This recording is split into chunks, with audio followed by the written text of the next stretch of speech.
Morí por COVID durante 11 minutos, y Jesús me dio la fecha exacta en que todo cambiará. Septiembre de 2030, y no estamos preparados. Me llamo Germán Ocampo Restrepo, tengo 47 años, y esta es la historia de cómo mi orgullo me llevó a la muerte, y cómo la misericordia divina me devolvió a la vida con un propósito que jamás imaginé.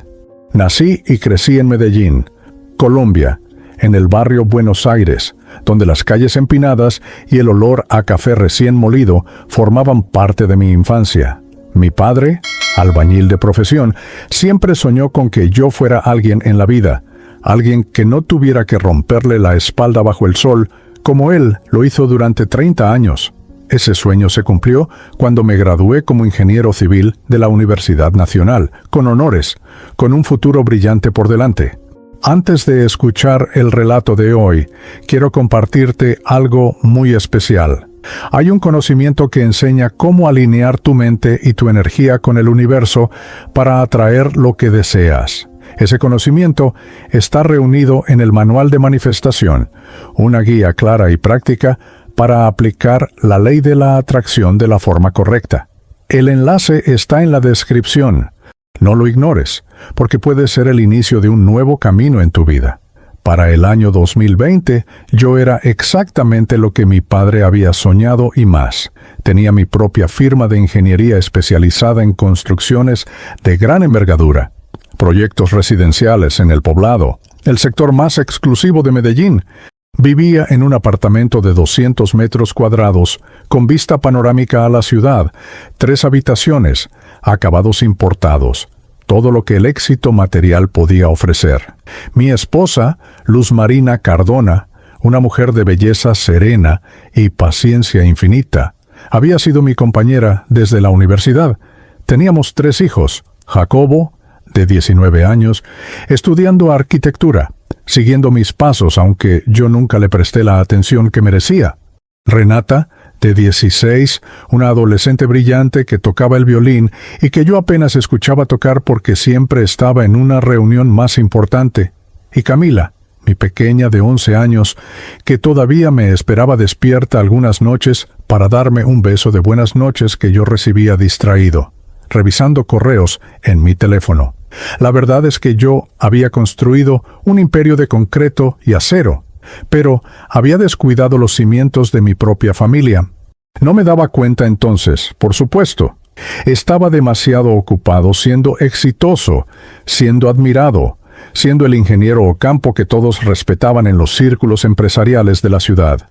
Asistía a cenas de negocios en restaurantes de Lleras, cerraba contratos millonarios en campos de golf, conducía una camioneta importada que costaba más de lo que mi padre ganó en toda su vida. Y en mi corazón, sin admitirlo, había un orgullo terrible, una soberbia que me hacía sentir invencible, por encima de las pequeñeces de la vida cotidiana. Cuando llegó marzo de 2020 y el mundo comenzó a hablar del coronavirus, yo lo vi como algo lejano, algo que pasaba en China, en Europa, pero que difícilmente nos afectaría a nosotros. Recuerdo perfectamente estar en una reunión de socios en mi oficina de la avenida El Poblado, viendo las noticias en la pantalla grande, y hacer un comentario despectivo sobre el pánico exagerado de la gente. «Es una gripe más», dije con esa seguridad arrogante que me caracterizaba. Los medios siempre exageran todo. Mis socios asintieron, confiando en mi criterio como siempre lo hacían, porque Germán Ocampo nunca se equivocaba, o eso creía yo. Cuando el gobierno colombiano decretó la cuarentena obligatoria, yo la vi como un inconveniente, como un obstáculo para mis negocios. Sí, trabajé desde casa las primeras semanas, participé en las reuniones virtuales, aplaudí desde el balcón a las 8 de la noche como todos los vecinos, pero en mi interior estaba resentido, porque el mundo se había detenido y mis proyectos con él. Tenía un edificio a medio construir en Envigado, otro en etapa de planeación en Sabaneta, contratos esperando, dinero que debía entrar y no entraba. La ansiedad por el éxito económico era más fuerte que cualquier temor al virus.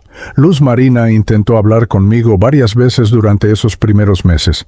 Recuerdo una tarde de abril, ella sentada en la sala, con esa mirada preocupada que yo había aprendido a ignorar. «Art, Germán, deberíamos aprovechar este tiempo para estar más juntos como familia», me dijo. «Los niños necesitan a su padre, no al ingeniero Ocampo. Te necesitan a ti. Yo apenas levanté la vista de mi computadora portátil. Luz Marina, tengo una videollamada en 5 minutos con los inversionistas del proyecto de Sabaneta. Después hablamos». Ese después nunca llegó, como tantos otros. Ella suspiró, se levantó en silencio, y yo seguí tecleando, sintiendo que estaba siendo productivo, que estaba siendo responsable, cuando en realidad estaba siendo un cobarde que huía de lo más importante. Para junio, cuando las restricciones comenzaron a flexibilizarse un poco, yo ya estaba desesperado por retomar mi vida normal. Empecé a hacer excepciones a las medidas de bioseguridad. Primero fueron reuniones presenciales pequeñas con clientes importantes, solo nosotros, en espacios abiertos, con distancia, me justificaba. Luego fueron almuerzos de negocios en restaurantes que acababan de reabrir. Usaba el tapabocas, sí, pero me lo quitaba constantemente para hablar, para comer, porque me molestaba, porque me hacía sentir débil, vulnerable, y yo no era ninguna de esas cosas. Jacobo, mi hijo mayor, me confrontó una noche de julio. Entró a mi estudio mientras yo revisaba planos, y se quedó parado en la puerta con los brazos cruzados. «Papá, mamá dice que has estado saliendo mucho a reuniones. ¿No te da miedo contagiarte?» Su voz tenía ese tono entre preocupación y reproche que solo un hijo puede tener. Yo me recosté en mi silla, quitándome los lentes de lectura, y le respondí con esa condescendencia que ahora me avergüenza recordar. «Jacobo, yo tomo todas las precauciones. Además, tengo un sistema inmunológico fuerte. Hago ejercicio, me cuido. Este virus afecta principalmente a personas mayores o con enfermedades previas, no a personas como yo».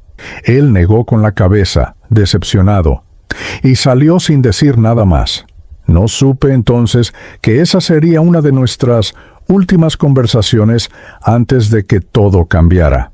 El momento exacto en que sellé mi destino fue el 30 de julio de 2020, un jueves por la tarde. Uno de mis socios más antiguos, Ricardo Mendoza, organizó una reunión social en su finca en El Retiro, un municipio cercano a Medellín.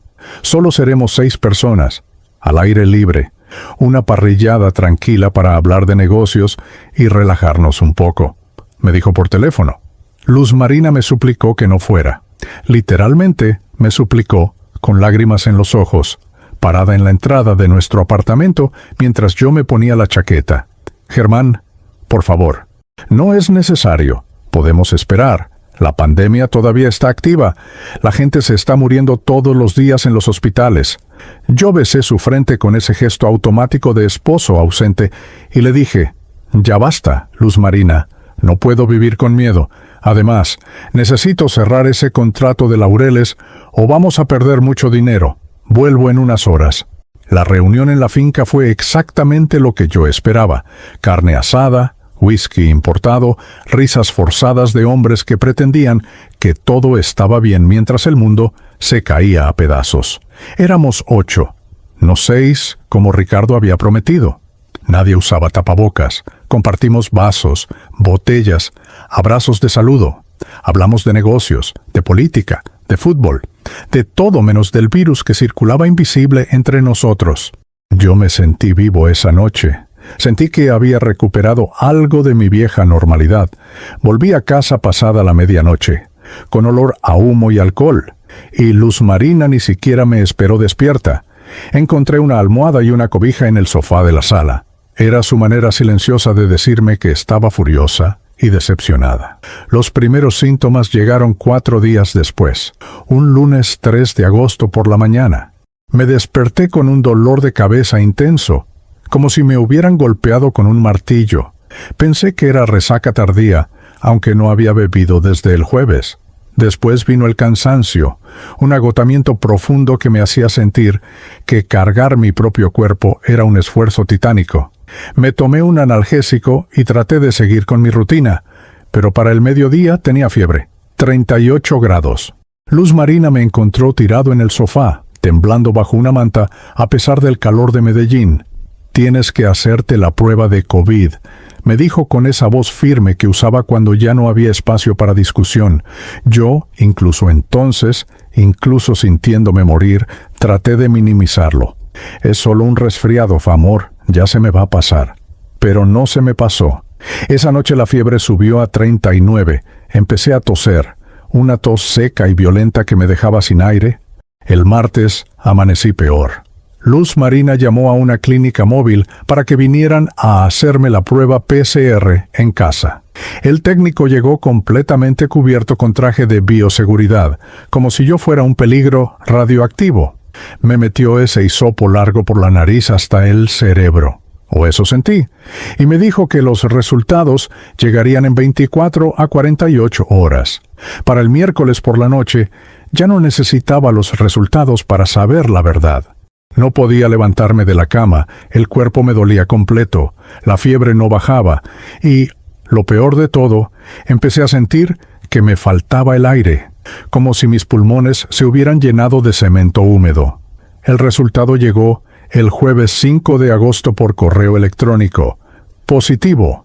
COVID-19 detectado.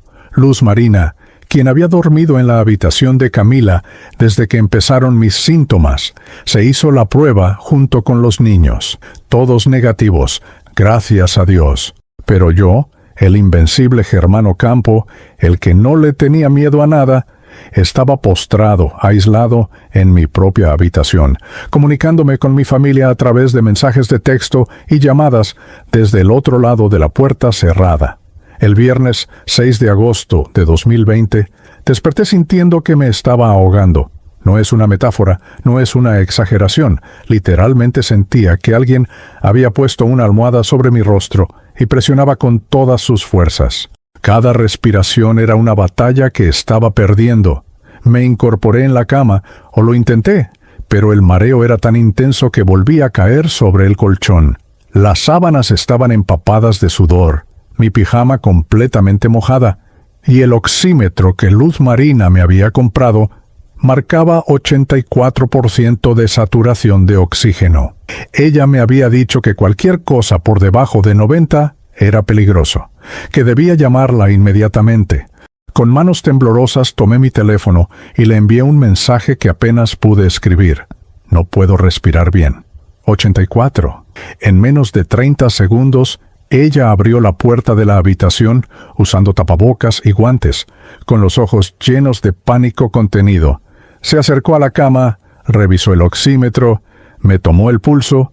«Germán, vamos al hospital, ahora mismo, Hepka». Yo quise protestar, decirle que podía esperar, que iba a mejorar, pero no pude terminar la frase porque un ataque de tos me dobló sobre mí mismo. Tos seca, violenta, que me desgarraba el pecho y no me dejaba tomar aire. Cuando finalmente pude respirar un poco, escupí en un pañuelo y vi manchas de sangre. Luz Marina ya estaba llamando a emergencias. La ambulancia llegó 40 minutos después, 40 minutos que parecieron 40 horas. Mientras esperábamos, Luz Marina me ayudó a ponerme ropa limpia. Empacó una maleta pequeña con mudas de ropa interior, cepillo de dientes, documentos. Se movía con esa eficiencia tranquila de quien no puede permitirse el lujo de derrumbarse, aunque yo sabía que por dentro estaba destrozada. A través de la puerta entreabierta de la habitación, alcancé a ver a Jacobo, Renata y Camila en el pasillo. Camila lloraba abrazada a su hermano mayor. Renata tenía la mirada perdida, como si no pudiera procesar lo que estaba pasando. Quise llamarlos, decirles que todo estaría bien, pero no tenía fuerzas ni aire para hablar. Los paramédicos subieron con equipo completo de protección, trajes blancos, máscaras, visores. Me pusieron oxígeno de inmediato a través de una mascarilla. Me tomaron los signos vitales. Me hicieron preguntas que apenas pude responder con gestos. La saturación había bajado a 81. Uno de los paramédicos, un joven de no más de 25 años, con acento paisa cerrado, le dijo a Luz Marina con tono grave: «Señora, su esposo necesita hospitalización inmediata. Vamos para el San Vicente Fundación. Tiene signos de neumonía bilateral severa. Luz Marina asintió, apretando mi mano a través del guante. «Voy contigo», dijo. El paramédico negó con la cabeza. «Lo siento, señora. No podemos permitir acompañantes. Protocolo COVID. Usted puede seguirnos en su vehículo, pero no podrá entrar con él. El trayecto en ambulancia es algo que nunca olvidaré. Las sirenas sonando, la ciudad de Medellín pasando borrosa por las ventanas, el oxígeno frío llenando mis pulmones a medias, la sensación creciente de que algo muy malo estaba por suceder. El paramédico joven se sentó a mi lado, monitoreando constantemente mis signos vitales, ajustando el flujo de oxígeno. En un momento me miró a los ojos y me dijo con voz amable: «Señor Ocampo, va a estar bien. Estamos llegando al mejor hospital de la ciudad. Ellos saben qué hacer». Yo quise creerle, pero la expresión preocupada en su rostro me decía otra cosa. Llegamos al Hospital Universitario San Vicente Fundación cerca de las 10 de la mañana. El área de urgencias era un caos controlado. Camillas por todos lados, personal médico corriendo de un lado a otro, pacientes tosiendo, llorando, familias desesperadas siendo rechazadas en la entrada. Me bajaron de la ambulancia directo a una silla de ruedas y me llevaron a través de un corredor especial marcado con señales de color rojo. Zona COVID. Todo era distinto ahí. El silencio era más pesado. El aire olía a desinfectante y miedo. Las paredes parecían cerrarse sobre mí. Me llevaron a una sala de valoración donde una médica de ojos cansados y cabello recogido en una cola me examinó. Doctora Patricia Serna, decía su credencial. Tendría unos 50 años, tal vez más. Era difícil saberlo con todo el equipo de protección. Me hizo preguntas mientras escuchaba mis pulmones con el estetoscopio, mientras revisaba mi historial médico en una tableta. ¿Cuándo comenzaron los síntomas? ¿Ha tenido contacto con personas contagiadas? ¿Enfermedades previas? ¿Alergias? ¿Medicamentos? Yo respondí lo que pude entre respiraciones entrecortadas. Ella anotaba todo con eficiencia profesional, pero cuando terminó de auscultar mis pulmones, su expresión se endureció. «Señor Ocampo, sus pulmones están muy comprometidos. Necesitamos hacerle una radiografía de tórax y exámenes de laboratorio urgentes. Voy a ordenar su ingreso a la unidad de cuidados intensivos». Esas 3 palabras, unidad de cuidados intensivos, me golpearon como un balde de agua helada. UCI. Yo había visto las noticias. Había escuchado las estadísticas terribles de gente que entraba a cuidados intensivos y nunca salía. De repente, toda mi arrogancia, toda mi soberbia, se evaporó en un segundo. El miedo se instaló en mi pecho con más fuerza que la neumonía. «Doctora», logré decir con voz temblorosa, «¿es tan grave?». Ella me miró con esa mezcla de compasión y realismo que solo los médicos experimentados tienen. «¿Es grave? Sí. Pero estamos a tiempo. Vamos a hacer todo lo posible por usted». Choneas. Me llevaron en silla de ruedas a radiología. La imagen de mis pulmones en la pantalla era aterradora, incluso para mis ojos sin entrenamiento médico. Zonas blancas por todos lados, como nubes densas que cubrían casi todo el espacio donde debería haber oscuridad. El técnico radiólogo no dijo nada, solo tomó las imágenes y me devolvió al área de urgencias. Ahí me pusieron una vía intravenosa, me tomaron lo que parecieron 20 tubos de sangre, me conectaron a monitores que pitaban constantemente. Cada procedimiento me recordaba que mi cuerpo estaba fallando, que el ingeniero invencible Germán Ocampo estaba completamente vulnerable. Alrededor de las 2 de la tarde me subieron a la UCI del 3er piso. El ascensor subió lento, demasiado lento, y yo miraba los números cambiar en la pantalla sintiendo que cada piso era un escalón más hacia lo desconocido. Cuando se abrieron las puertas, vi un corredor largo con puertas de vidrio a ambos lados. Cada puerta daba a una habitación individual, donde había un paciente conectado a máquinas. Algunas camas estaban vacías, otras tenían cuerpos inmóviles, entubados, irreconocibles bajo las sábanas blancas. Una enfermera me recibió, una mujer de mediana edad con acento del interior del país. Voz dulce pero firme.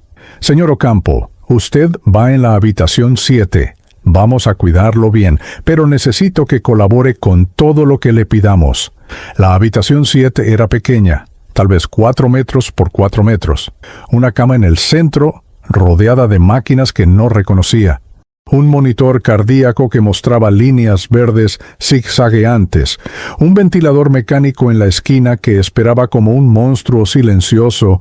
Un tanque de oxígeno, bombas de infusión, cables por todos lados. La ventana daba a un muro gris de otro edificio. Ni siquiera podía ver el cielo. Me ayudaron a acostarme en la cama. Me conectaron a más cables. Me ajustaron la mascarilla de oxígeno. La enfermera me explicó que cada 2 horas vendrían a revisar mis signos vitales, que debía avisarles inmediatamente si me sentía peor, que no me quitara la mascarilla bajo ninguna circunstancia. Las primeras horas en la UCI fueron una mezcla de aburrimiento y terror. No había nada que hacer excepto mirar el techo, escuchar los pitidos constantes de las máquinas, sentir cómo cada respiración requería un esfuerzo consciente. El oxígeno ayudaba, pero no era suficiente. Era como respirar a través de una pajilla delgada. El doctor a cargo de mi caso, un hombre joven llamado Dr. Andrés Mejía, vino a verme alrededor de las 6 de la tarde. Me explicó el plan de tratamiento. Antibióticos intravenosos para prevenir infecciones secundarias, anticoagulantes porque el COVID causaba problemas de coagulación, esteroides para reducir la inflamación pulmonar, oxígeno suplementario. Si su saturación no mejora en las próximas 24 a 48 horas, me dijo con tono serio, vamos a tener que considerar la intubación y ventilación mecánica. Esa palabra, intubación, me aterrorizó más que cualquier otra cosa. Yo sabía lo que significaba. Sabía que te ponían en coma inducido, que una máquina respiraba por ti, que muchos pacientes nunca despertaban de eso. Le pregunté al doctor cuáles eran mis probabilidades reales. Él suspiró. Se quitó el visor un momento para limpiarlo y me respondió con honestidad brutal.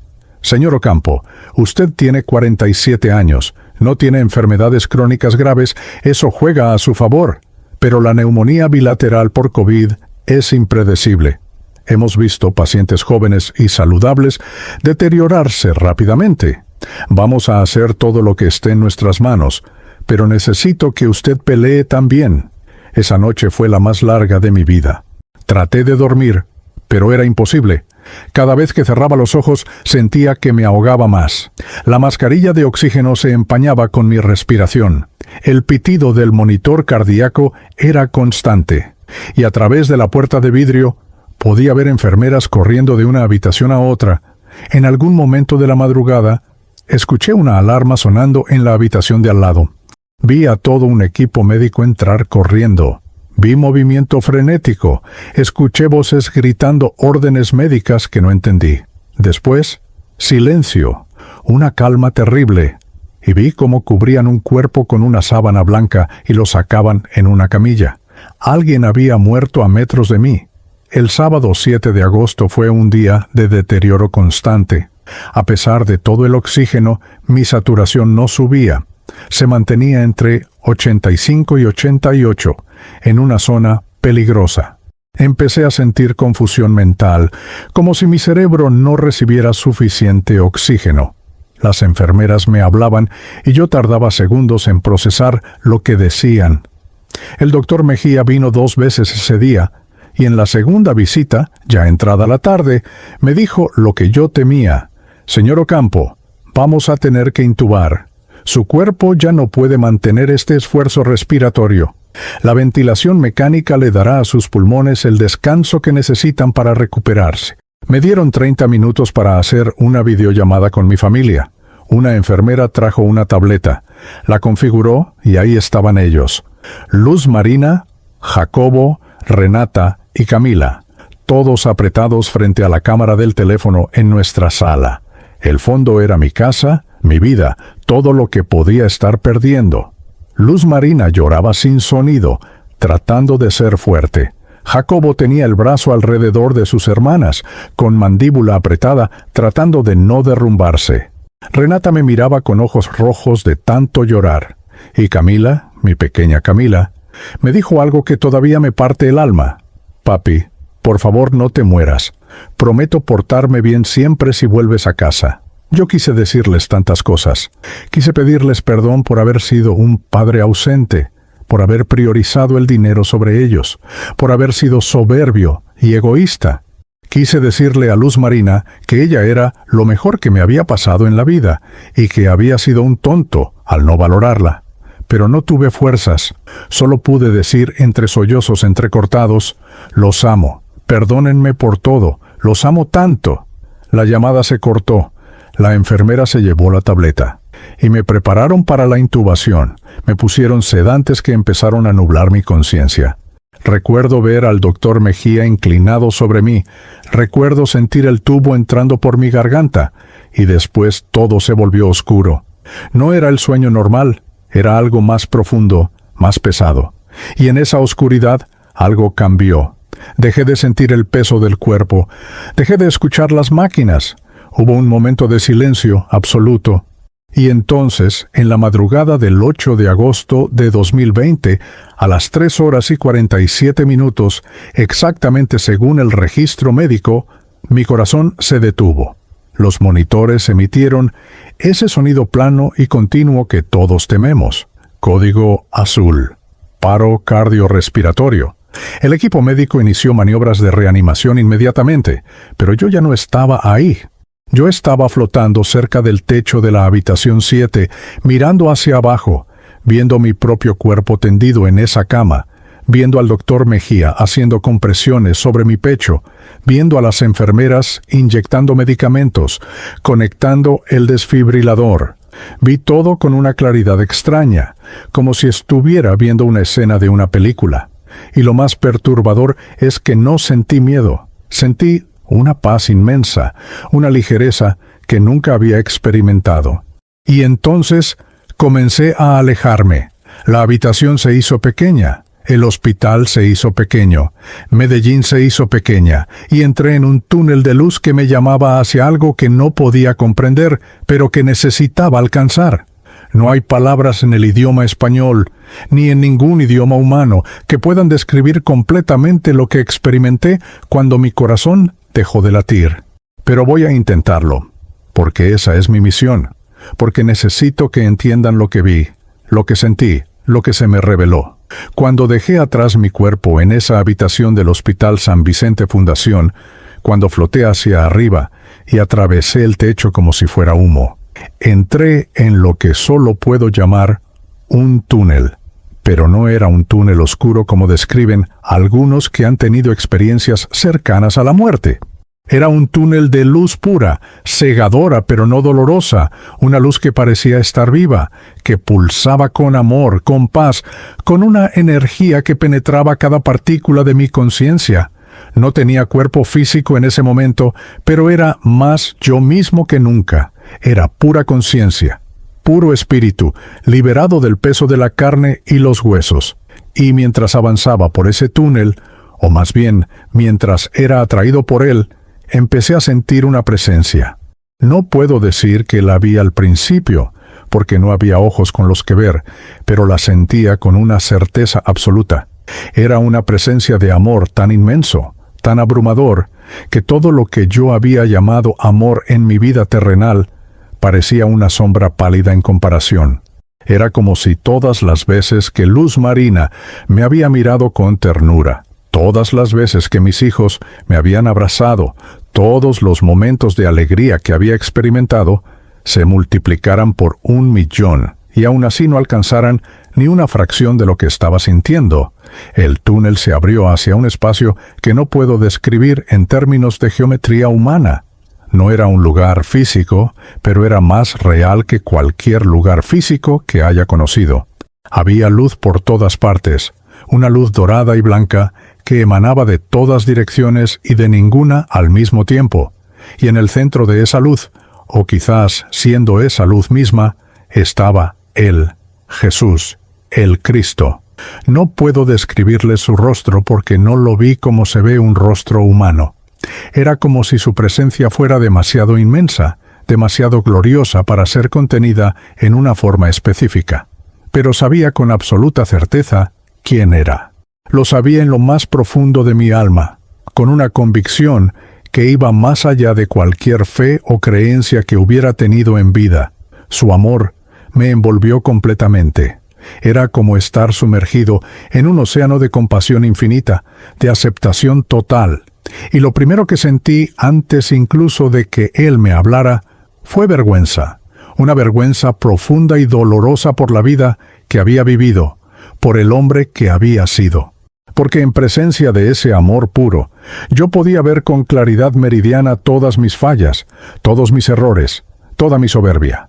Era como si alguien hubiera encendido una luz brillante en un cuarto oscuro y todas las suciedades que yo había escondido en las esquinas quedaran expuestas. Pero lo extraño, lo milagroso, era que a pesar de ver todo eso, el amor no disminuía, si acaso se intensificaba. Entonces él me habló, no con palabras audibles, no con sonido, sino directamente a mi espíritu. Y lo que me dijo resonó en cada fibra de mi ser. Germán, hijo mío, bienvenido a casa. Esas palabras simples me hicieron llorar. Aunque no tenía ojos para llorar, no tenía lágrimas que derramar. Era un llanto del alma, un sollozo espiritual de alivio y dolor mezclados. Porque en ese momento entendí que siempre había sido amado, que siempre había sido hijo de Dios, que nunca había estado solo, aunque yo me había alejado tanto de esa verdad. Señor, logré comunicar, aunque no sé cómo. No merezco estar aquí, no merezco tu presencia. He sido egoísta, orgulloso, he descuidado a mi familia, he vivido solo para mí mismo. Pero antes de que pudiera continuar con mi letanía de culpas, su respuesta llegó como una ola de ternura. Lo sé todo, Germán. Siempre lo he sabido. Y aún así, aquí estás, amado completamente. Esa respuesta me quebró de maneras que no sabía que era posible quebrar, porque toda mi vida había creído, en algún nivel subconsciente, que el amor debía ganarse, que debía ser merecido a través del éxito, del logro, de ser alguien importante. Y aquí estaba la verdad más fundamental del universo. El amor divino no se gana, simplemente es. Entonces comenzó lo que solo puedo describir como una revisión de vida, pero no era como ver una película. Era experimentar toda mi vida de nuevo, pero desde una perspectiva completamente diferente. Vi mi infancia en el barrio Buenos Aires. Vi a mi padre llegando exhausto a casa después de trabajar en la construcción. Vi a mi madre preparando la cena con lo poco que teníamos. Pero esta vez no solo vi desde mis ojos, también sentí lo que ellos sentían. Sentí el amor inmenso de mi padre cada vez que me ayudaba con las tareas escolares, a pesar de su cansancio. Sentí la preocupación constante de mi madre por darme una mejor vida. Y sentí vergüenza al recordar cómo, una vez que tuve éxito, apenas los visitaba, cómo consideraba que su mundo humilde era algo que había superado. Vi mi época universitaria. Me encuentro con Luz Marina en la cafetería de la Facultad de Ingeniería. Ella tenía 20 años, estudiaba administración, tenía una sonrisa que iluminaba cualquier habitación. La vi a ella mirándome ese primer día. Vi la esperanza en sus ojos, la ilusión de haber conocido a alguien especial. Y sentí lo que ella sentía. Sentí su amor creciendo por mí con cada conversación, con cada cita, con cada promesa que yo le hacía. Vamos a construir una vida juntos, le dije cuando le propuse matrimonio en el pueblito paisa, con Medellín iluminado detrás de nosotros. Siempre te voy a poner primero. Pero entonces vi los años siguientes. Vi cómo esa promesa se fue diluyendo poco a poco, cómo mi carrera profesional se convirtió en mi verdadera esposa, cómo Luz Marina pasó de ser mi compañera a ser apenas la administradora de mi casa. Vi el nacimiento de Jacobo. Yo estaba en la sala de partos. Había tomado la mano de Luz Marina. Había llorado de emoción cuando escuché el primer llanto de mi hijo. Pero en esta revisión de vida, sentí lo que Luz Marina sintió en ese momento. Un amor tan puro y poderoso que estaba dispuesta a dar su vida por ese bebé. Y después vi los años siguientes, vi todas las veces que Jacobo me esperó despierto para que llegara a casa. Todas las veces que quiso mostrarme un dibujo que había hecho en el colegio y yo estaba demasiado ocupado revisando correos. Vi su graduación de bachillerato. Yo estaba ahí físicamente, pero mi mente estaba en una licitación que tenía que presentar la semana siguiente. Y sentí lo que Jacobo sintió, la decepción de tener un padre presente pero ausente, el dolor de no ser lo suficientemente importante como para captar mi atención completa. Con Renata fue aún más doloroso. Vi cuando ella tenía 8 años, había empezado a tomar clases de violín. Estaba tan emocionada, practicaba todos los días después del colegio. Me invitó a su primer recital en el Conservatorio de Música. Yo le prometí que iría. Ella me hizo prometer 3 veces, porque ya había aprendido que mis promesas eran frágiles. Pero el día del recital, uno de mis clientes más importantes me llamó para una reunión urgente. Yo no dudé ni un segundo. Le envié un mensaje de texto a Luz Marina diciéndole que no podría llegar, que le grabara todo en video. Y en esta revisión, sentí lo que Renata sintió cuando subió al escenario. Buscó entre el público, vio la silla vacía donde yo debía estar y tocó su pieza con el corazón partido mientras las lágrimas rodaban por sus mejillas. Después de esa experiencia, ella nunca volvió a invitarme a un recital. Siguió tocando, se volvió increíblemente talentosa, pero había aprendido a no esperar nada de mí. Y Camila, mi pequeña, Camila. Vi todas esas noches en que ella se quedaba despierta esperándome, con su pijama de princesas, sentada en las escaleras de nuestro apartamento. Cuando yo llegaba, ella corría a abrazarme, y yo le daba un beso distraído mientras revisaba el teléfono. Nunca le pregunté cómo había sido su día, nunca me senté 10 minutos a escuchar sus historias del colegio. Y en esta revisión, sentí su confusión infantil, su incapacidad de entender por qué su papá siempre estaba ocupado, por qué nunca tenía tiempo para ella. Vi cómo ella empezó a creer, con esa lógica simple de los niños, que tal vez no era lo suficientemente importante, lo suficientemente buena, como para merecer mi tiempo. La revisión de vida continuó mostrándome momentos que yo había olvidado o ignorado. Vi a empleados en mis proyectos de construcción, trabajadores que se esforzaban bajo el sol inclemente de Medellín, y vi como yo pasaba en mi camioneta con aire acondicionado sin siquiera mirarlos como seres humanos. Eran solo mano de obra, solo números en mi hoja de cálculo. Vi momentos de codicia, de envidia, de orgullo. Vi cómo hablaba mal de competidores en reuniones de negocios, cómo celebraba cuando otros fracasaban, porque eso me beneficiaba. Vi mi indiferencia ante las noticias de pobreza y sufrimiento, cómo cambiaba de canal cuando aparecían reportajes sobre familias desplazadas por la violencia o niños pasando hambre en comunidades rurales. No es mi problema. Borane, pensaba yo. Yo trabajé duro por lo que tengo. Cada escena de esa revisión era como un cuchillo en el alma. No porque Jesús me estuviera juzgando o condenando, sino porque yo me veía a mí mismo con claridad absoluta, sin las mentiras que me había contado, para justificar mi comportamiento. Y lo más terrible era sentir el dolor que había causado. Cada palabra hiriente que le había dicho a Luz Marina, cada promesa rota a mis hijos, cada acto de egoísmo, yo lo experimentaba desde el lado de quien lo recibió. Era un dolor multiplicado, insoportable. Me habría derrumbado completamente si no fuera por la presencia constante de Jesús sosteniéndome con su amor. Cuando finalmente terminó la revisión de vida, quedé en un estado de humillación total. Señor, le dije, ahora entiendo. He desperdiciado mi vida. He vivido para cosas que no tienen valor. He lastimado a las personas que más me amaban. Merezco cualquier castigo. Pero su respuesta me sorprendió completamente. Germán, no estás aquí para ser castigado. Estás aquí porque hay algo que necesitas saber, algo que necesitas llevar de vuelta. Esas palabras me confundieron. ¿De vuelta? ¿Voy a regresar? Y entonces él comenzó a mostrarme algo completamente diferente, algo que cambiaría el propósito de todo lo que me quedaba por vivir. Vi la Tierra desde una perspectiva que ningún satélite podría captar. Era como verla con ojos espirituales. Vi corrientes de energía fluyendo alrededor del planeta, luz y oscuridad en constante batalla.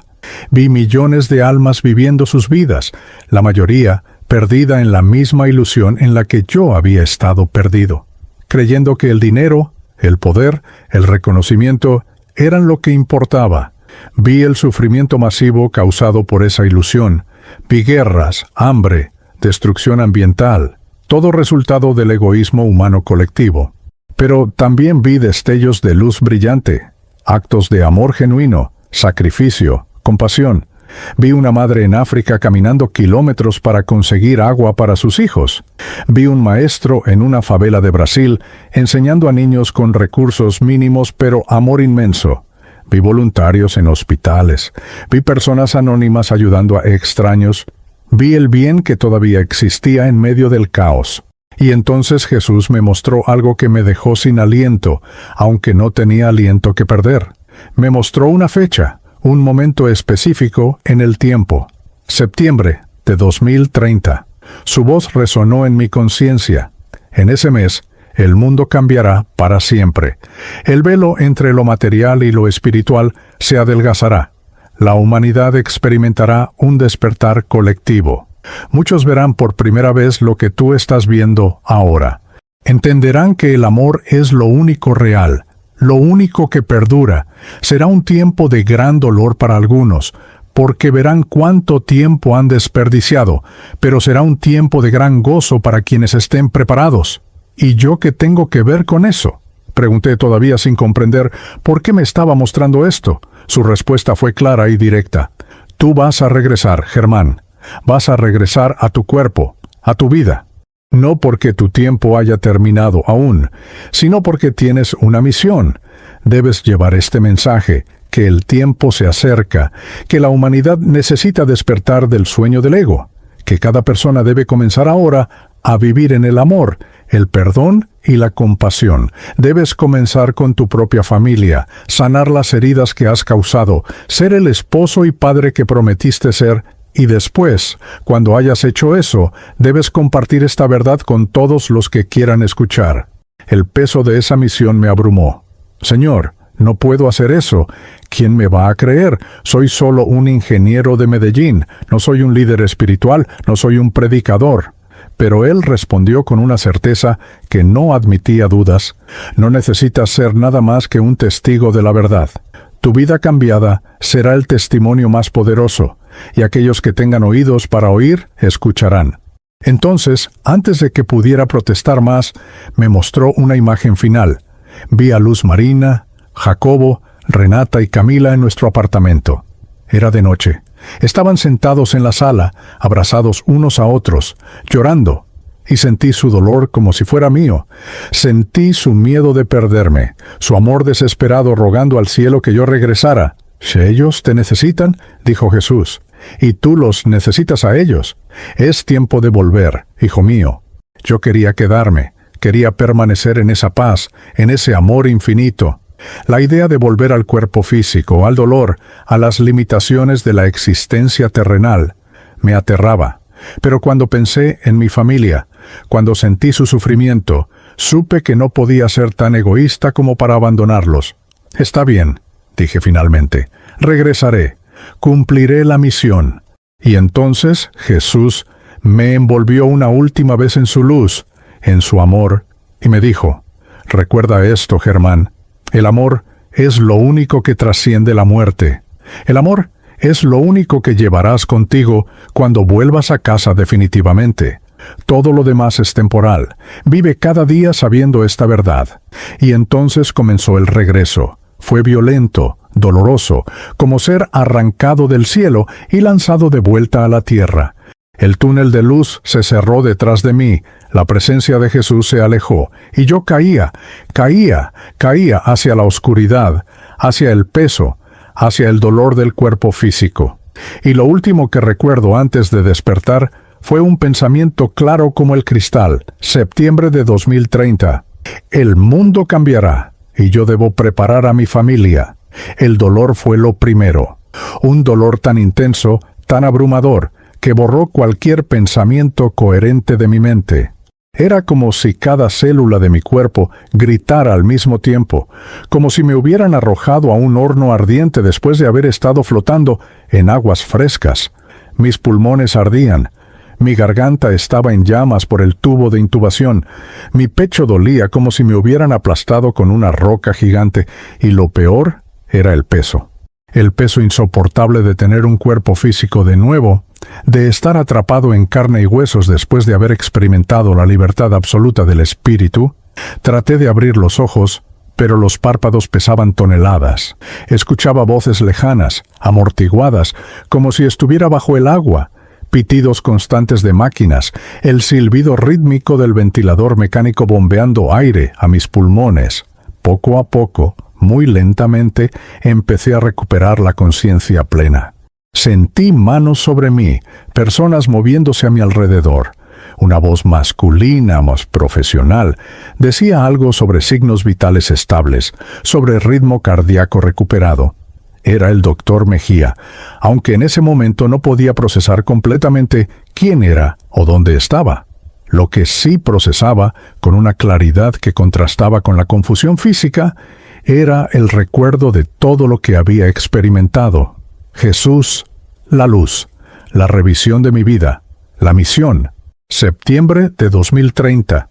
Todo estaba grabado en mi conciencia con una nitidez que ninguna droga ni sedante podía borrar. Y en medio del dolor físico, sentí algo más, una certeza profunda de que había regresado con un propósito, de que cada respiración que tomaba de ahora en adelante tenía que contar, tenía que significar algo. Pasaron horas, o tal vez días, no estoy seguro. El tiempo en la USI es extraño, sin ventanas al exterior, con luz artificial constante, con ciclos de medicamentos que te mantienen en un estado entre el sueño y la vigilia. Gradualmente me fui dando cuenta de que estaba mejorando. Mi saturación de oxígeno subía lentamente. Los monitores pitaban menos frenéticamente. Las enfermeras sonreían cuando revisaban mis signos vitales. El doctor Mejía vino a verme cuando finalmente estuve lo suficientemente consciente para entender lo que me decía. Se sentó en una silla junto a mi cama, con su traje de bioseguridad completo, y me explicó lo que había pasado.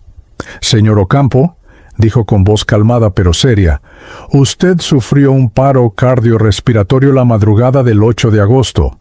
Estuvo clínicamente muerto durante 11 minutos.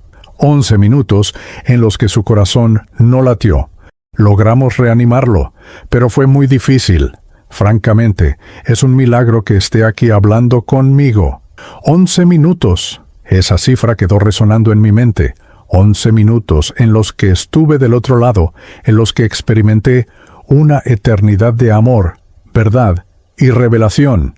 11 minutos que cambiaron todo. Traté de hablar, pero el tubo de intubación todavía estaba en mi garganta. El doctor notó mi frustración. «Vamos a extubar hoy si todo sigue bien. Sus pulmones están respondiendo. La inflamación está bajando. Ha tenido mucha suerte, señor Ocampo. O mucha fe. O ambas. Yo quería decirle que no era suerte, que era gracia divina, que había una razón por la que había regresado, pero solo pude asentir débilmente con la cabeza. Él continuó explicándome el plan de recuperación, más días en UCI, después traslado a hospitalización regular, fisioterapia respiratoria, semanas de rehabilitación. Mi cuerpo había pasado por un trauma severo y necesitaba tiempo para sanar. Esa tarde me quitaron el tubo. Fue un proceso horrible, sentir cómo lo sacaban de mi garganta, el reflejo de vómito, la tos violenta que siguió. Pero cuando finalmente pude respirar por mi cuenta, cuando pude sentir el aire entrando a mis pulmones sin ayuda mecánica, lloré. Lloré de alivio, de gratitud, de una emoción tan profunda que no tenía nombre.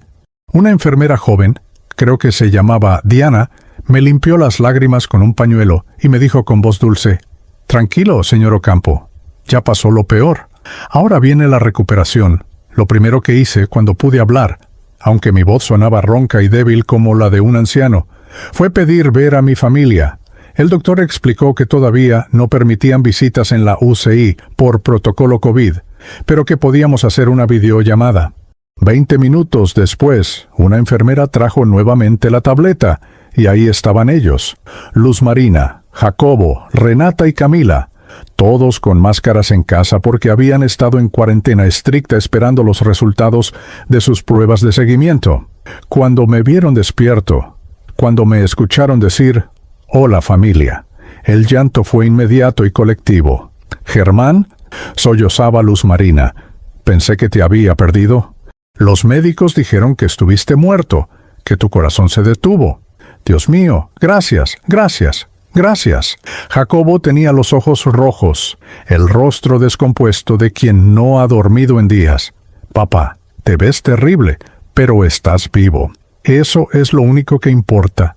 Renata no podía hablar, solo lloraba tapándose la boca con las manos. Y Camila, mi pequeña guerrera, me dijo con voz temblorosa: «Papi, ¿cumpliste tu promesa? ¿Te vas a poner bien?».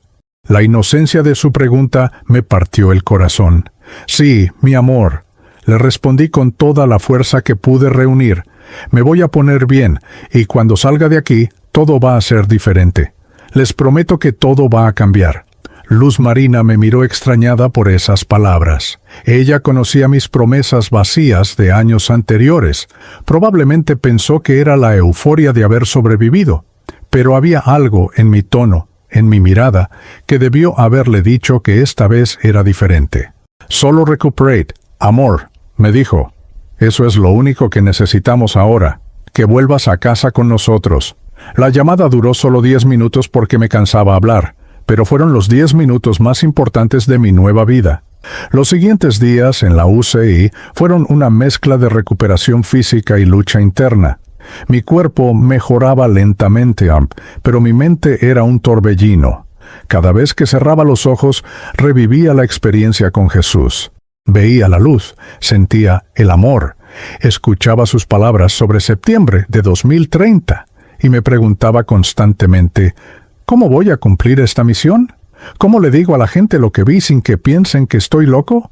¿Cómo cambio mi vida radicalmente después de 47 años de ser una persona completamente diferente?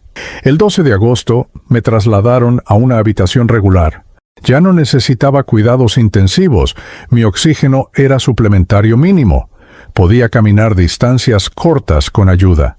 La habitación tenía una ventana real por la que entraba luz del sol, y esa simple cosa, ver el cielo de Medellín, después de días en la caja cerrada de la UCI, me hizo llorar otra vez. Estaba vivo, había regresado, y tenía trabajo por hacer. El doctor Mejía vino a despedirse, ya que otro médico tomaría mi caso en hospitalización. Antes de irse, me dijo algo que me impactó. «Señor Ocampo, yo he visto muchos casos de COVID, muchas muertes, muchas recuperaciones milagrosas, pero su caso es especial. 11 minutos sin pulso y aquí está, recuperándose como si nada. Alguien de arriba no había terminado con usted todavía». Esas palabras confirmaron lo que yo sabía, pero también me dieron valor para hacer algo que había estado postergando: compartir mi experiencia. Cuando el doctor Mejía estaba saliendo de la habitación, lo llamé. «Doctor, espere, ¿necesito contarle algo?».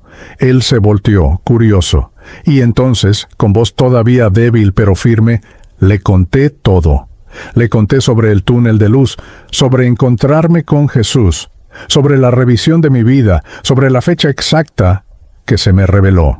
Le conté sobre la misión que me habían dado. Hablé durante casi 20 minutos sin parar, dejando salir todo lo que había estado conteniendo. El doctor me escuchó en silencio completo. No me interrumpió, no mostró escepticismo en su rostro. Cuando terminé, se quedó callado un largo momento, procesando. Finalmente habló. «Señor Ocampo, yo soy un hombre de ciencia. Estudié 11 años para ser médico. Creo en la evidencia, en los hechos verificables. Pero también he visto cosas en este hospital que la ciencia no puede explicar completamente. He visto personas que no deberían haber sobrevivido y sobrevivieron. He visto recuperaciones que desafían toda lógica médica. ¿Creo yo que usted tuvo una experiencia espiritual genuina? No puedo confirmarlo ni negarlo, pero lo que sí puedo decirle es esto. Usted regresó de la muerte con un propósito. Sea lo que sea que haga con esa segunda oportunidad, hágalo con todo su corazón. Esas palabras me dieron esperanza. No era un rechazo total, no era burla ni incredulidad agresiva. Era apertura, aunque cautelosa.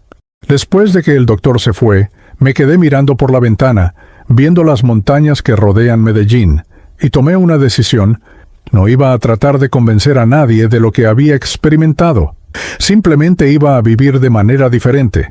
Iba a ser la prueba viviente de la transformación, y los que tuvieran que creer, creerían. Luz Marina pudo finalmente visitarme en persona el 15 de agosto. Entró a la habitación con todo el equipo de protección, guantes, mascarilla, N95, visor, pero cuando estuvo cerca de mi cama, se quitó los guantes para poder tocar mi mano con la suya. Ese simple contacto, piel con piel, después de semanas de aislamiento, nos hizo llorar a ambos. «Germán», me dijo con voz quebrada, «tuve tanto miedo de perderte, tanto miedo de quedarme sola con los niños, de que ellos crecieran sin su padre. Gracias a Dios que estás aquí». Yo apreté su mano, mirándola a los ojos a través de mi máscara y la suya, y le dije algo que necesitaba decir antes que cualquier otra cosa. «Luz Marina, perdóname. Perdóname por todos los años en que te hice sentir que eras menos importante que mi trabajo. Perdóname por no valorarte, por no amarte como mereces. Si Dios me dio esta segunda oportunidad, es en gran parte para corregir ese error». Ella me miró confundida, sorprendida por la intensidad de mis palabras. «Germán, no tienes que disculparte ahora. Estás débil, estás recuperándote». Pero yo negué con la cabeza. «No, necesito decirlo ahora, porque morí, Luz Marina. Mi corazón se detuvo. Y cuando estuve del otro lado, vi mi vida completa, vi cada momento en que te fallé, y sentí tu dolor como si fuera mío. No puedo vivir ni un día más sin que sepas que lo lamento profundamente y que de ahora en adelante, tú serás mi prioridad.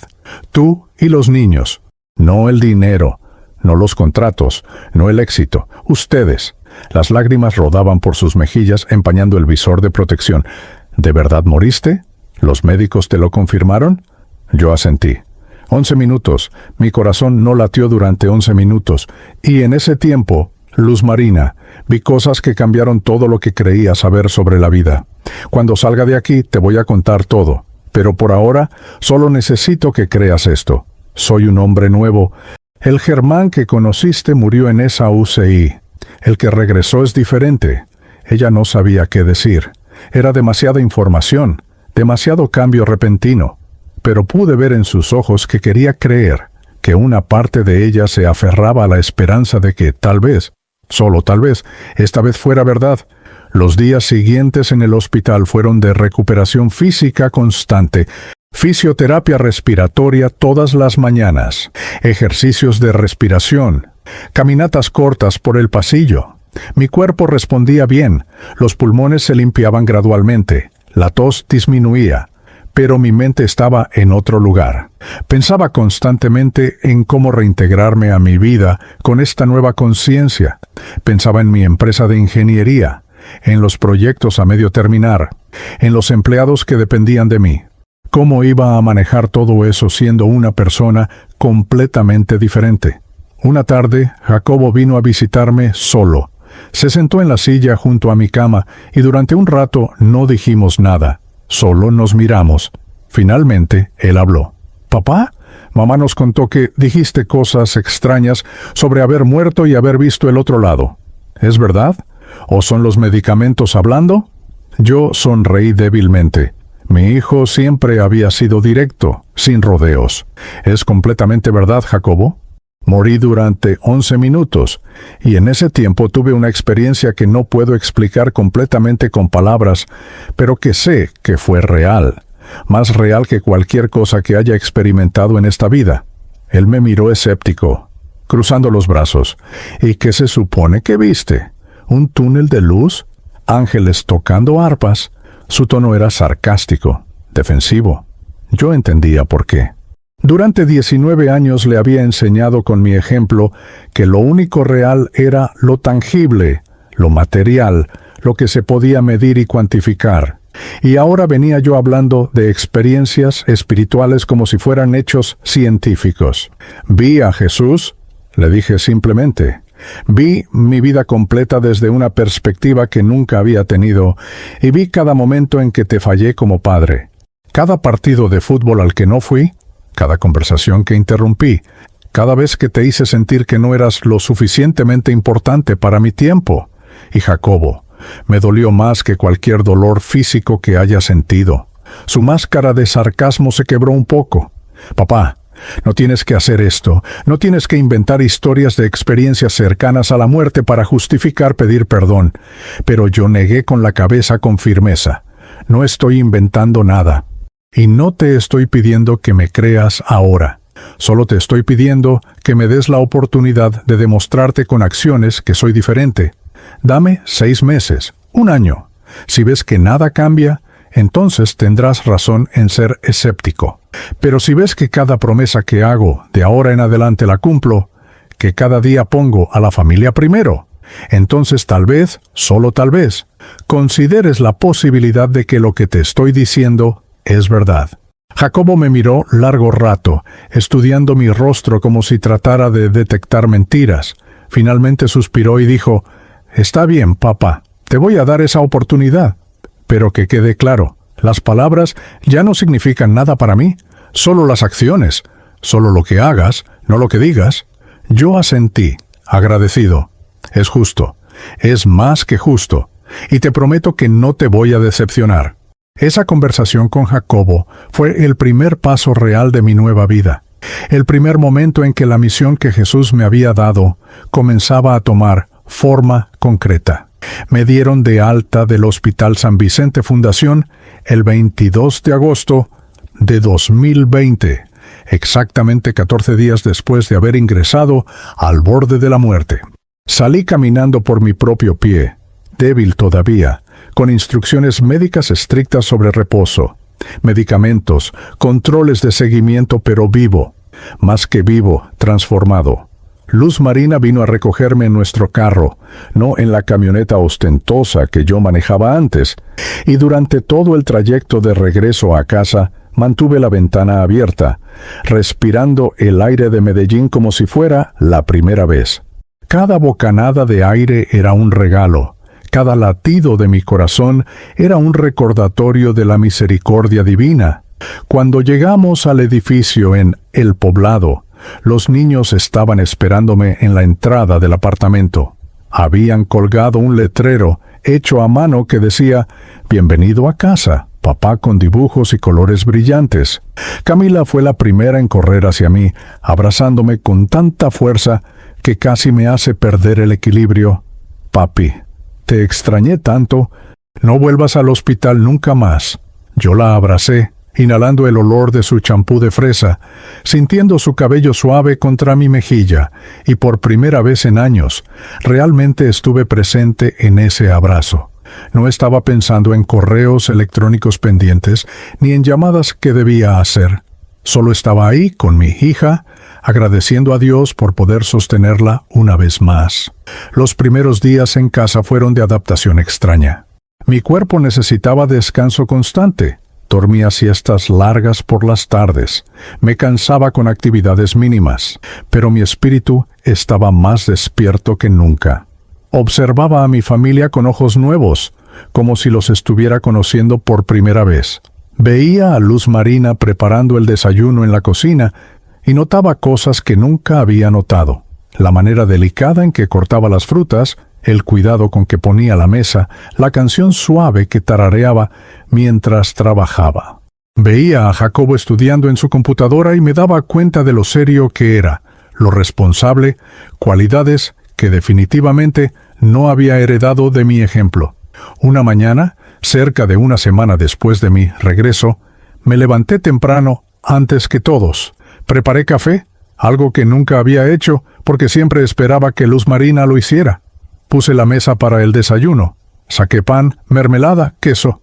Cuando Luz Marina salió de la habitación y vio lo que había hecho, se quedó parada en la entrada de la cocina, completamente sorprendida. «Germán, ¿qué haces levantado tan temprano? Se supone que debes descansar». Yo le sonreí y le acerqué una silla. «Siéntate, amor. Déjame servirte el desayuno por una vez». Ella se sentó lentamente, mirándome como si yo fuera un extraño que había tomado el cuerpo de su esposo, y en cierto modo tenía razón. Durante ese desayuno le conté todo. Le conté sobre el túnel de luz, sobre encontrarme con Jesús, sobre la revisión de mi vida y el dolor inmenso de ver cada momento en que la había lastimado. Le conté sobre la fecha específica que se me reveló, septiembre de 2030, y sobre el despertar espiritual que vendría para toda la humanidad.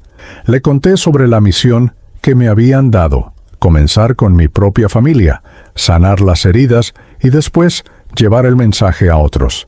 Hablé durante casi una hora sin parar, dejando que todo fluyera, mientras ella escuchaba en silencio, tomando sorbos de café, procesando cada palabra. Cuando terminé, Luz Marina se quedó callada un largo momento. Finalmente habló, eligiendo sus palabras con cuidado. «Germán, no sé qué pensar de todo esto. La parte racional de mí dice que tal vez fue una alucinación causada por la falta de oxígeno, por los medicamentos, por el trauma de estar al borde de la muerte. Pero la parte de mí que te conoce desde hace 27 años, que ha vivido contigo, que sabe cómo eras antes, ve que algo cambió, algo fundamental, y esa parte quiere creer que lo que dices es verdad». Yo tomé su mano sobre la mesa. «No te pido que creas ciegamente, solo te pido que me observes, que veas si mis acciones coinciden con mis palabras. Y si ves que realmente soy diferente, entonces tal vez puedas abrir tu corazón a la posibilidad de que esto fue real». Ella apretó mi mano y asintió. «Está bien, voy a darte esa oportunidad. Pero Germán, si esto es algún tipo de fase temporal, si en unas semanas o meses vuelves a ser el mismo de antes, no sé si mi corazón va a poder soportarlo. Ya me has decepcionado tantas veces». La honestidad brutal de sus palabras me dolió, pero era un dolor necesario, merecido. «Entiendo completamente, y por eso te digo que esto no es temporal. Esto es permanente. El hombre que era antes murió en esa UCI. El que regresó es diferente para siempre». Los ojos de Luz Marina se llenaron de lágrimas. «Eso espero, amor, eso espero con todo mi corazón». Los siguientes meses fueron de transformación deliberada y constante. Cada decisión que tomaba, cada acción que realizaba, estaba guiada por una pregunta simple: ¿esto refleja amor o refleja ego? Llamé a mis socios en la empresa de ingeniería y les expliqué que necesitaba tomarme un tiempo prolongado de recuperación, que delegaría muchas responsabilidades, que mis prioridades habían cambiado. Algunos lo entendieron, otros no. Uno de mis socios, Ricardo Mendoza, el mismo que había organizado aquella reunión fatal en su finca, me llamó preocupado. «Germán, entiendo que pasaste por algo terrible, pero no puedes simplemente abandonar la empresa. Tenemos proyectos millonarios en curso, clientes esperando, obligaciones». Yo respiré profundo antes de responder. «Ricardo, yo ya abandoné algo mucho más importante que la empresa. Abandoné a mi familia por años, y casi pierdo todo por eso. Los proyectos van a continuar. Los clientes van a ser atendidos, pero no a costa de mi salud y mi familia. Si eso significa que la empresa gana menos dinero, que así sea». Esa conversación fue difícil, pero necesaria. Poco a poco empecé a desconectarme del ritmo frenético que había llevado durante 20 años. Rechacé reuniones que antes hubiera considerado imprescindibles, delegar tareas que antes solo yo podía hacer, y con el tiempo que ganaba, lo invertía donde realmente importaba, en mi familia. Empecé a desayunar con ellos todas las mañanas, algo que no había hecho en años. Ayudaba a Camila con sus tareas escolares por las tardes. Me sentaba a escuchar a Renata tocar el violín, realmente escuchar, prestando atención completa a cada nota, viendo sus dedos moverse sobre las cuerdas, notando la pasión en su rostro cuando tocaba. Y ella, Lentamente, empezó a invitarme de nuevo a sus ensayos, a sus presentaciones pequeñas en el conservatorio. Con Jacobo fue más difícil. Él mantenía una distancia cautelosa, observándome con escepticismo, esperando que en cualquier momento yo volviera a ser el padre ausente que siempre había conocido. Pero yo persistía. Le preguntaba sobre sus clases de arquitectura, sobre sus proyectos, sobre sus amigos. Al principio, sus respuestas eran cortas, monosilábicas, pero con el paso de las semanas empezó a encabrirse. Una noche de octubre, estábamos sentados en el balcón del apartamento, viendo las luces de Medellín extenderse por el valle. Jacobo me preguntó de repente: «Papá, ¿de verdad crees que el mundo va a cambiar en 2030? ¿O es algo simbólico?». Yo lo miré, agradecido de que finalmente se sintiera cómodo, preguntando: «Creo que va a cambiar literalmente, Jacobo. No sé exactamente cómo va a ser, porque eso no se me mostró con detalle. Pero sé que será un despertar masivo de conciencia, un momento en que muchas personas van a entender de repente lo que yo entendí cuando morí, que el amor es lo único real, lo único que importa». Jacobo asintió pensativo. «¿Y tú no tienes miedo? Quiero decir, si lo que dices es verdad, eso significa que en menos de 10 años el mundo como lo conocemos va a cambiar drásticamente, Onk». Yo sonreí. «No tengo miedo, hijo. Tengo esperanza. Porque ese cambio no va a ser destructivo, va a ser revelador, va a ser doloroso para muchos. Sí, porque van a ver cuánto tiempo desperdiciaron en cosas que no importan. Pero también va a ser liberador.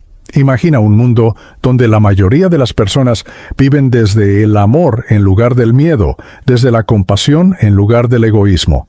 Ese es el mundo que viene». Jacobo me miró con una expresión que no había visto en años. Respeto. «¿Sabes qué, papá? Aunque todo esto fuera una ilusión, aunque nada de lo que dices sobre 2030 suceda, igual vale la pena vivir así.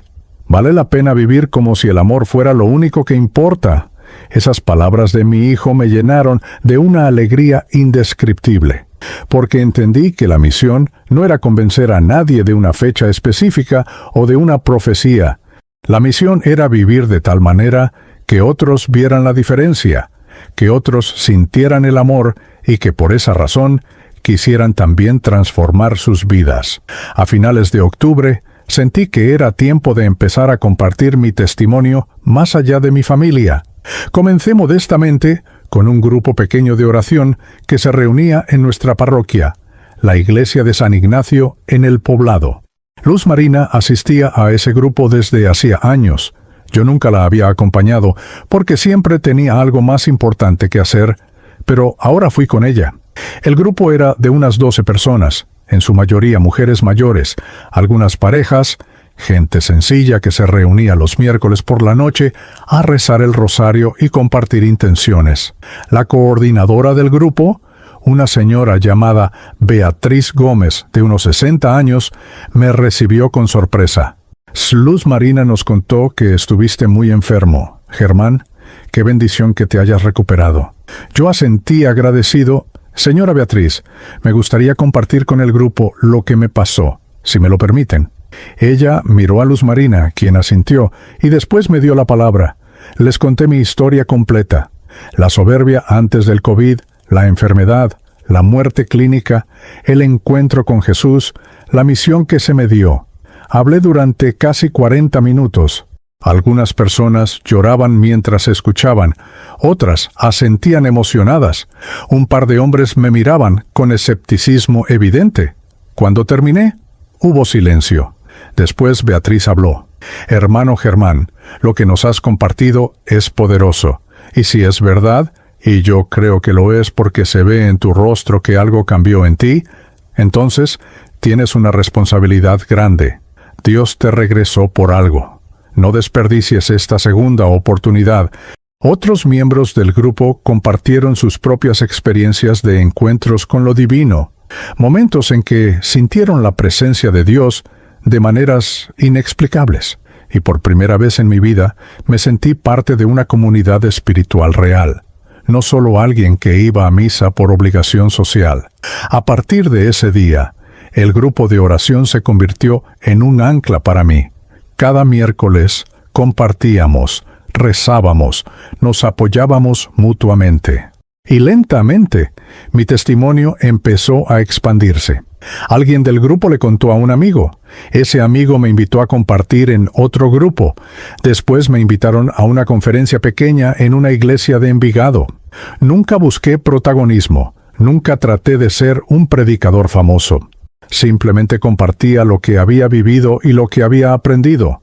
Que el tiempo es corto. Que el amor debe ser nuestra prioridad. Que septiembre de 2030 se acerca y debemos prepararnos espiritualmente. No todos me creían, por supuesto.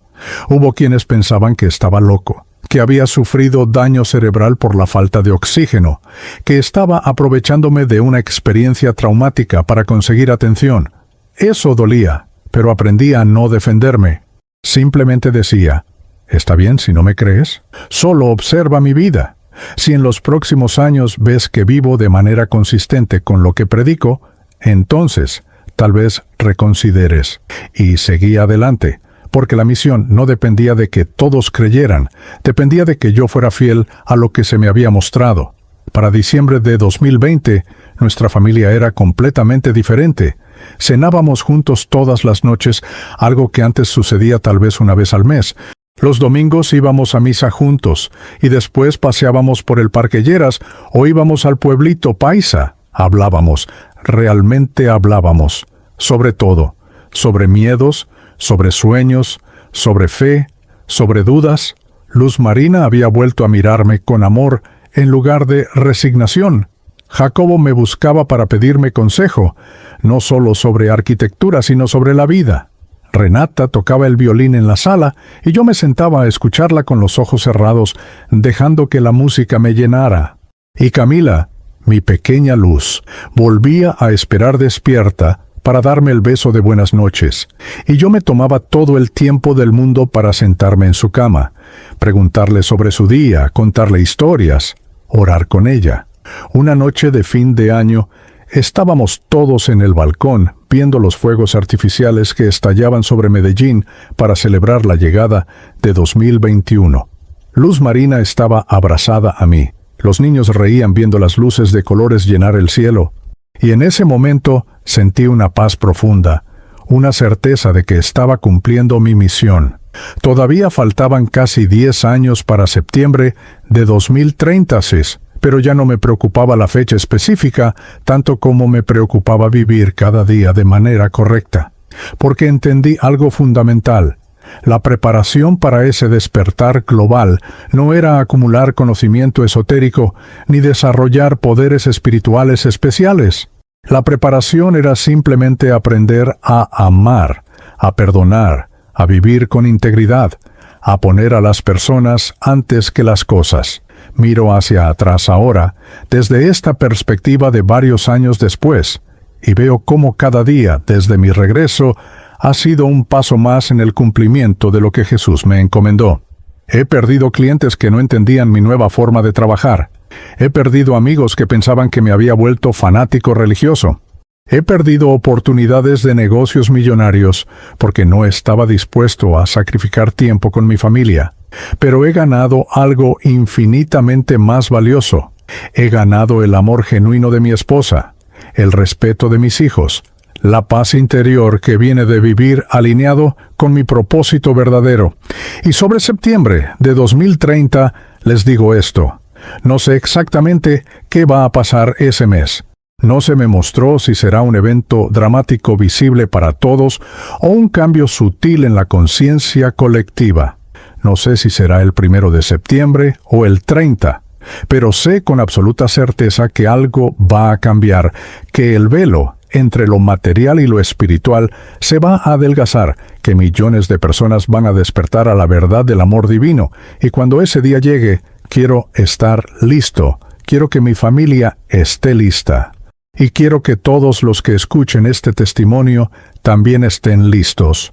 No esperen a tener una experiencia cercana a la muerte para despertar. No esperen a que su corazón se detenga para valorar lo que realmente importa. Empiecen hoy. Perdonen hoy. Amen hoy. porque el tiempo, aunque tengamos una fecha marcada en el calendario cósmico, siempre es más corto de lo que creemos.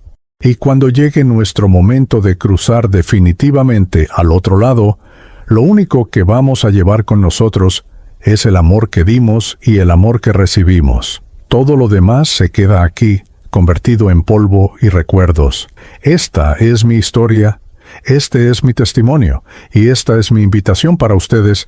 No esperen a 2030 para cambiar. Cambien ahora, vivan ahora, amen ahora. Porque el reino de los cielos no es un lugar al que vamos cuando morimos, es un estado de conciencia al que podemos acceder mientras estamos vivos. Y ese acceso se abre con una sola llave: el amor incondicional. Que Dios los bendiga a todos y que estemos preparados para el despertar que viene.